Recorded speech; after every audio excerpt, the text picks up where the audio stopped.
హా! తాతయ్య గారి కథలకు స్వాగతం.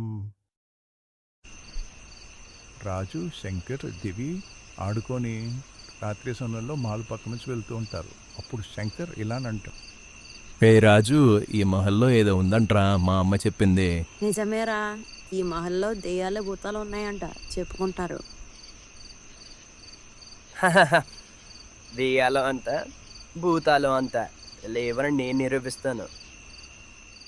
తన స్నేహితులు ఎంత చెప్పినా పట్టించుకోకుండా రాజు తన దారి తనే ఆ మహల్ లోపలికి వెళ్తూ ఉంటాడు. ఇదొక సాధారణ మహల్ మాత్రమే, మూఢనమ్మకాలు. ఒక్కసారిగా అద్దం పగిలిన సౌండ్ రావడంతో రాజు ఆ గది నుంచి వేరే గదికి పారిపోతాడు.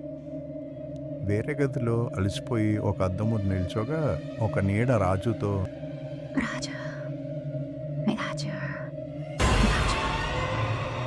రాజు ఆ దెయ్యాన్ని చూసి మహల్ బయటికి పారిపోతూ ఉంటాడు. పారిపోయి రాజు తన స్నేహితులతో ఇలా అని అంటాడు. స్నేహితులారా, ఇక్కడ నిజంగానే దెయ్యం ఉంది. త్వరగా ఇక్కడ నుంచి వెళ్ళిపోదాం పదండి. మనం ఇక్కడే ఉంటే ఆ దెయ్యం మన ఏమైనా చేస్తుంది. అందరూ చెప్పిన మాటలు నిజమే. ఈ మహల్లో ఏదో ఉంది, మనం ఇక్కడ ఉండకూడదు. వెళ్ళిపోదాం పదండి.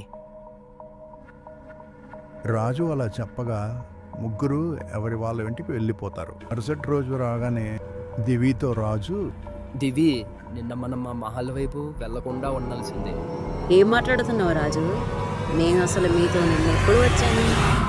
ఏమైంది అసలు?